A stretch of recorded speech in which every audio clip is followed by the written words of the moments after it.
السلام علیکم۔ پاکستانی میڈیا کا فرشی شلوار اور بلوچستان۔ جی ہاں، آج عید کا دن تھا۔ پورے بلوچستان کے تمام علاقوں میں احتجاج کیا گیا۔ احتجاج ڈاکٹر محرم بلوچ، تمیز الدین بلوچ و دیگر جو بلوچ یکجہتی کمیٹی کے لیڈران ہیں ان کے گرفتاری کے خلاف کیا گیا۔ بلوچستان کا کوئی ایسا شاید دیہات یا شہر ہوگا جہاں آج احتجاج نہ ہوا ہو۔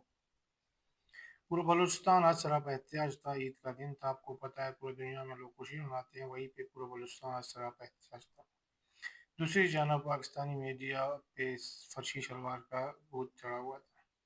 آپ کو آج سارا دن پاکستانی میڈیا میں صرف اور صرف فرشی شلوار ہی نظر آ رہا ہوگا، کیونکہ ان کا اتنا بڑا صوبہ جو بلوچستان پاکستان کا 50% رقبہ رکھتا ہے، ان کے بارے میں صرف اور صرف ان کو میرے خیال میں ملک کا 45% رقبہ رکھنے والے صوبے کا یہ حال ہے کہ آپ کا نیشنل میڈیا ان کو اپنے ٹرگرز میں بھی ان کے حالات چلانے کے لیے تیار نہیں ہے۔ جی ہاں، اتنے بڑے صوبے میں کہ جہاں پہ لاکھوں لوگ سراپا احتجاج ہے، لیکن آپ کے میڈیا پہ صرف اور صرف فرشی شلوار کے ہی قصے سنائی دے رہے ہیں۔ ان کے پاس اتنا ٹائم تک نہیں ہے کہ وہ اتنے بڑے صوبے یا اتنے لاکھوں لوگوں کے آواز کو اپنے آواز کے ساتھ ملا سکے۔